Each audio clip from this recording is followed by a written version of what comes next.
how have you been able to actually thwart the Marco Rubio agenda with Khalil and Öztürk? And also how, like, I know more recently, they're trying to re-detain Mahmoud. And so what, you guys have appealed, I believe. Just give me like an update on also like how you have ultimately been able to win. Yeah, I mean, look, I would say every day is a victory in the sense that like Mahmoud and Mohsen and Rümeysa are out, and the government wanted them to be detained. Yunseo was never detained, and the government wanted to detain her back in March.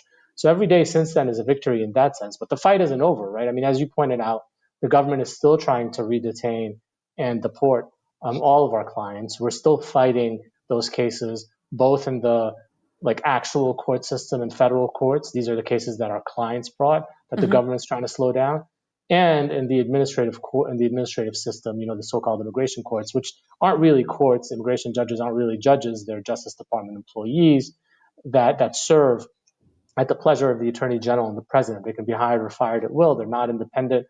And this moment shows how much under the control of the White House these immigration judges and that whole administrative system can be.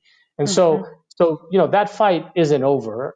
But I think the way we've gotten to this point and to the posture that we're in now with our clients out and speaking out, continuing to speak out, nobody does anything alone. I mean, it was a combination of the legal effort, a lot of organizing. When we walked out of court in that first court hearing in downtown Manhattan federal court in Mahmoud's case, there were thousands of people out there.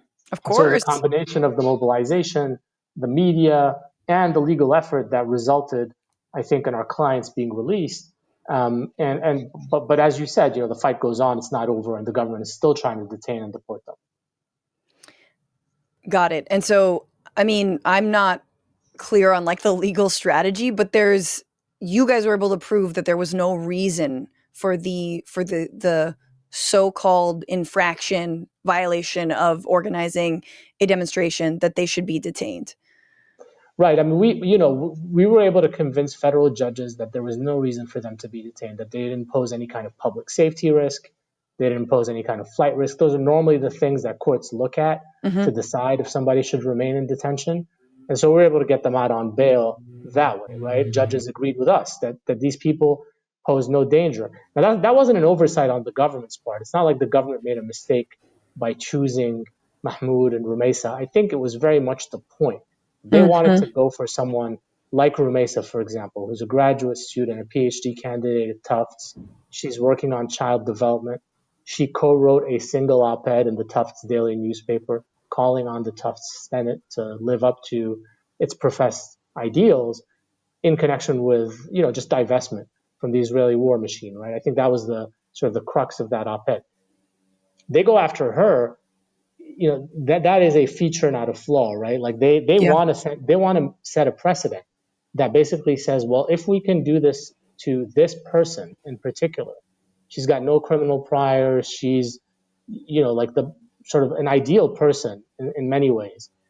If we can do this to her, then we can do it to anyone. Like every subsequent case becomes easier. They want to establish that blueprint, and it starts with Palestine because they astutely observed that that's a wedge issue in the American left, right? And but then they wonder where they got that idea, right? And once they set that template, it's not going to end with Palestine. Then they can use that to suppress speech on reproductive rights, LGBTQ rights, racial justice. Like that template is endlessly useful, and it degrades First Amendment protections, which they can also then use to criminalize people in the criminal legal system, and that would allow them to go after U.S. citizens as well. So it's no longer just non-citizens. Right. And so that's incredibly important, a case like Rümeysa's too, because if that is literally speech. I mean, writing an op-ed. I mean, so That's is right. taking the streets as well. That's that right. is protected speech under the First Amendment. I guess Fran, they're explicit about that. Like they have said time and again, this is about Mahmoud's role in student protests, like mediating and negotiating. This is about Yunseo Chung showing up at a single protest at Barnard. This is about a single op-ed. Like they've been very explicit that it is about lawful speech.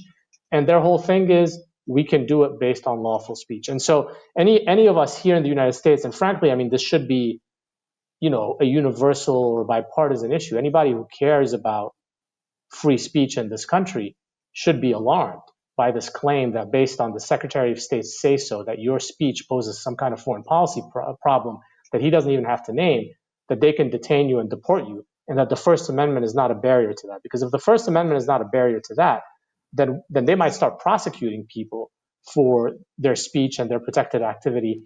And that eroded First Amendment protection that they eroded on the immigration side is not going to help you on the criminal side. What's going on, Frantifa? If you haven't already, subscribe to this channel right now. Hit that button. And also, you can become a patron and support the show every single week. Get access to bonus episodes and exclusive merchandise. Patreon.com/Bitchuation Room. Do it.